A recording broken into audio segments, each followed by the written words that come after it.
နောင်ပွင့်မဲ့အရမတေယမြတ်စွာဘုရားသည်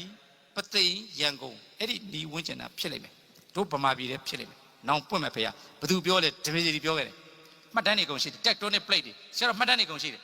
နောင်ပွင့်မဲ့မြတ်စွာဘုရားဗမာပြည်ထဲမှာပွင့်လိမ့်မယ်အရမတေယရှိတာအဲ့ဒါမေတ္တာတရားတွေခုတည်းလှုပ်ထားကြ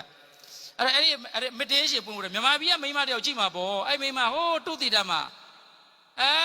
တုတိတာလှမ်းကြည့်လိုက်မှာဟာဒီနေ့လို့ခင်ဗျားတို့ခုနကပြောလို့ကိုယ့်ရောကာယဖိုးရောဖာယအဟိုးပေါ်ဒီကျော်ဘယ်ဖျားတရေယူမလို့စဉ်းစားကြည့်ပေါ့အဲ့မိမလေးပြောင်းရတော့မှလေ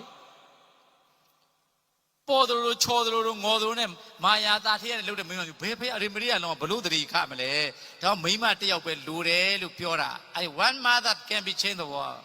တယောက်တည်းလိုတယ်တယောက်တည်းအဲ့ဒီတယောက်တည်းမိမဘယ်သူလဲငါတို့တော့မသိဘူးသူချိနေပြီချိနေပြီအရင်မတေယမြတ်စွာဘုရားချိနေပြီအခုတော့မဟုတ်သေးဘူးလာမယ်70 million years နှစ်သန်း80ကျန်သေးတယ်တို့တော့မရှိတော့ဘူးလာမယ်နှစ်သန်း80မှာအဲ့ဒီကြာရင်သူချိလိုက်မြန်မာတင်ရင်ရလားတန်လင်ရလားရန်ကုန်ကလားအဲ့ဒီအမျိုးသမီးဘယ်အမျိုးသမီးရှိမှသူတရေယူမလဲ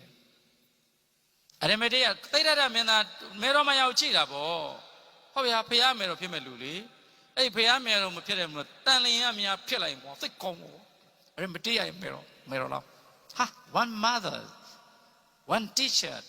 can be change the world အဲ့မိမတယောက်ကလောကကြီးပြောင်းမယ်အဲ့မိမသိချင်လိုက်တာနော်ကိုင်းတော့